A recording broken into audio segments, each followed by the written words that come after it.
నమస్తే, welcome to పూరా local.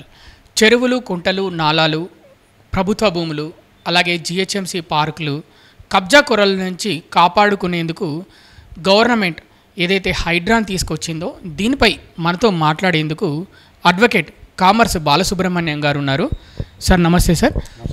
Sir Hydraa పైన మీ ఒపీనియన్ ఏంటి? హైడ్రా ఒక అనివార్యమైన చర్య. అయితే దురదృష్టం ఏంటంటే కొన్ని దశాబ్దాల క్రితం జరగవలసినటువంటి చర్య ఇప్పుడు జరుగుతున్నది. ఇప్పుడు హైడ్రా చేస్తున్నటువంటి పనులు ఇవి సరిపోవు. రాబోయే రోజుల్లో ఈ హైడ్రా అనే సంస్థ తన భవిష్యత్ కార్యాచరణను తన భవిష్యత్ ప్రణాళికలను ఏ రకంగా రూపొందించుకుంటుంది అన్న దానిపైన ఈ హైడ్రా యొక్క భవితవ్యం, దాని యొక్క ఇంటిగ్రిటీ, దానికి ఉన్నటువంటి శక్తి సామర్థ్యములు, దానికి ఉన్నటువంటి పనితీరు ఇవన్నీ కూడా నిర్ణయింపబడతాయి.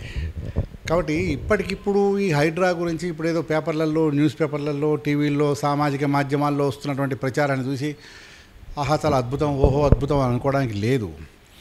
ఇది కేవలం ప్రారంభం మాత్రమే. అయితే గత అనేక దశాబ్దాలుగా జరగని కారణంగా చేసింది చారానైతే బారాన హైపు జరుగుతున్నది. దీని కారణంగా హైడ్రా అంటున్నాం, కానీ ఈ భవిష్యత్తు దీనిపై ఇది ఎంతవరకు చేయగలుగుతుంది? ఒకటి, ఇది ఇప్పుడు మొదట్లో ప్రచారం చేస్తున్నటువంటి, ఇప్పుడు చెప్పుకుంటున్నటువంటి విధంగా చివరి వరకు నిలబడదా?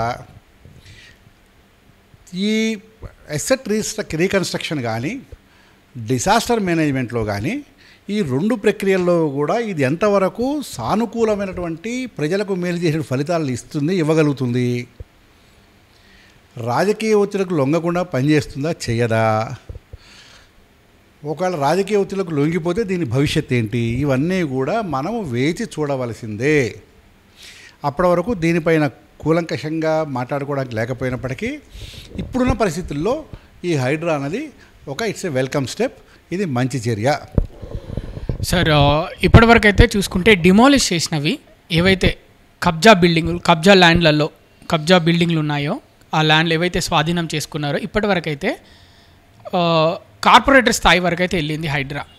బిజినెస్ మ్యాన్స్ కార్పొరేటర్ స్థాయి ఒక టాలీవుడ్ హీరో వరకు వెళ్ళింది. కానీ ఎమ్మెల్యేల, ఎంపీల కబ్జా బిల్డింగ్ల జోలికి మాత్రం ఇప్పటివరకు హైడ్రా వెళ్ళలేదు. దీనిపై ఏమంటారు? నేను మీకు మొట్టమొదటిలోనే చాలా సూత్రప్రాయంగా ఒక విషయం చెప్పా. అసలు ఇది ఎంతవరకు పనిచేయగలుగుతుంది, ఎంత నిష్పక్షపాతంగా, ఎంత ధైర్యంగా ఇది పనిచేస్తుందన్న దానిపైన ఇంకా ప్రజల్లో నమ్మకం రాలేదు. ఒక హైప్ క్రియేట్ అయింది. ఆహా హైడ్రా, ఓహో హైడ్రా అంటున్నారు తప్ప దీని పనితీరు పైన వేచి చూడవలసిందని చెప్పడంలో కారణం ఏంటంటే ఇది రాజకీయ ఒత్తిడులకు తలొగ్గుతుందా, ఒగ్గితే దీని భవిష్యత్ ఏంటి? దీన్ని నమ్ముకున్నటువంటి ముఖ్యమంత్రి గారి భవిష్యత్ ఏంటి? ఇవాళ హైడ్రాను ఒక హీరోయిక్ స్టెప్గా ముఖ్యమంత్రి గారు ప్రజెంట్ చేస్తారు. రేపొద్దున ఈ హైడ్రా ఫెయిల్ అయిపోతే మరి రేవంత్ రెడ్డి గారి పరిస్థితి ఏంటి? దీన్ని నమ్ముకున్నటువంటి ఇప్పుడు ఎవరైతే ఈ ఎమ్మెల్యేలు, ఎంపీలు, వీళ్ళ ఆస్తులు లేకపోతే పెద్ద పెద్ద కార్పొరేట్ హౌసెస్ వీళ్ళు ఉన్నారో వీళ్ళు సిండికేట్ కాకుండా ఉంటారా? సిండికేట్ అయితే ఆ ఒత్తిడిని ప్రభుత్వం కానీ, ప్రభుత్వంలో ఉన్నటువంటి ఇతరత్ర మనుషులు కానీ, నాయకులు కానీ, వ్యాపార సంస్థలు కానీ, ఎందుకంటే ఈ పార్టీలకు డబ్బులు ఇచ్చేది, ఫండింగ్ చేసేది వీళ్ళే కదా. మరి వీళ్ళ ఆస్తులు కొలగొడితే వాళ్ళు ఊరుకుంటారా? ఈ ఒత్తిడిలోకి మరి రంగనాథ్ గారు ఎంతవరకు తలొగ్గుతాడు?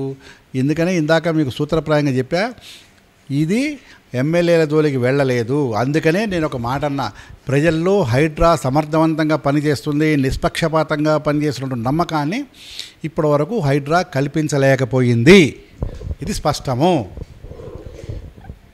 హైడ్రా ఏదైతే హైడ్రా ఉందో చెరువుల్లో అలాగే ప్రభుత్వ భూముల్లో కట్టిన విద్యా సంస్థలు ఈ అకాడమిక్ ఇయర్ వరకు మేము ఆగుతాము, తర్వాత మీరే కూల్ చేసుకోవాలి, లేకపోతే మేము కూల్ చేస్తామని చాలా క్లియర్గా చెప్పిన పరిస్థితి.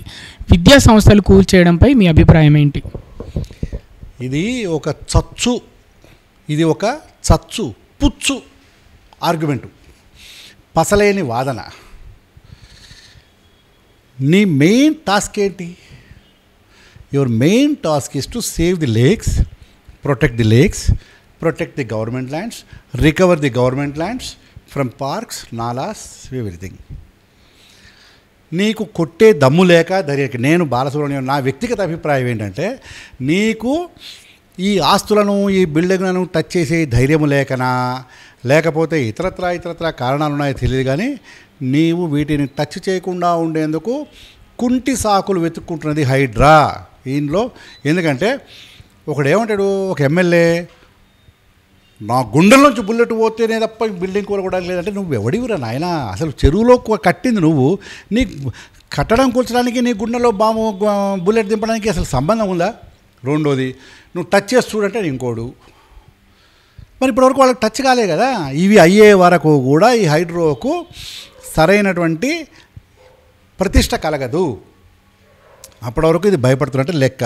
రెండోది, ఇది తచ్చు పుచ్చు వాదనాన్ని ఎందుకన్నా అంటే, రంగనాథ్ గారు కూడా నేను చెప్పదలుచుకోలేదు ఏంటంటే, 30 ఎకరాల చెరువులో అక్బరుద్దీన్ ఓవైసీ కుటుంబము 12 ఎకరాలు కబ్జా పెట్టింది. 14 అంతస్తుల బీడో 12 అంతస్తుల బిల్డింగు కట్టింది. వాళ్ళేమో ముహూర్తాలు చూసుకుని, పిల్లల చదువులు చూసుకుని, బారసాలలు విద్యాభ్యాసాల టైం చూసుకుని కట్టినరా? చెరువును ఆక్రమించుకున్నారు, కట్టినరు. నువ్వు నీకు అప్పచెప్పిన పని ప్రకారం నీకు your mandate is to demolish all illegal structures with in the FTL and with in the lake concept boundaries, buffer zones. కొట్టకుండా నేను విద్యా సంవత్సరం నిన్న వేరే ఒక టీవీకి ఒక ఇంటర్వ్యూ ఇస్తూ ఒక మాట చెప్పిన, అది అక్కడెక్కడో ఉక్రెయిన్లోనో లేకపోతే రష్యాలోనో భారతీయ విద్యార్థులు చదువు డిస్టర్బ్ అయిపోద్ది, పాపం ఎక్కడమికి రావుదామని చెప్పి రష్యా వాడు బాంబులు వేయలేదా? ఉక్రెయిన్ వాడు ప్రతీకార దాడి చేయలేదా? అంటే జమ్మూ కాశ్మీర్లో వీళ్ళు ఏమైనా అయ్యో పాపం ఇగో ఇట్లా జరుగుతోంది, కాసేపు అవుదాం, రేపు బాంబులు వేద్దాం, ఎల్లుండి చంపుదాం హిందువులని ఏమైనా జిహాదీ తీవ్రవాదులు ఏమైనా ఆగినరా? లేకపోతే ఇంకోటి చెప్తున్నా, నువ్వు ఎన్కన్వెన్షన్ కూల్చినావు కదా, శ్రావణ మాసం 4 నెలల పాటు ముహూర్తాలు లేవు. ఆవురు అంటున్నారు జనాలు పెళ్ళిళ్ళు చేసుకోవడానికి. స్థలాలు దొరక్క, ఫంక్షన్ హాల్ దొరక్క, సందు గొంతుల్లో కూడా పెళ్ళిళ్ళు చేసుకున్నారు. మరి నువ్వు ఎన్కన్వెన్షన్ కూలిస్తే అయ్యో పాపం పెళ్ళిళ్ళు చేసుకునే వాళ్ళు ఏమవుతారో, వాళ్ళ ముహూర్తాలు ఏమైపోతాయో, వాళ్ళకి ఇబ్బంది కదా అని ఏమైనా ఆగినవా? 5 నెలల తర్వాత ముహూర్తాలు వస్తే నువ్వేం చూడలే కదా.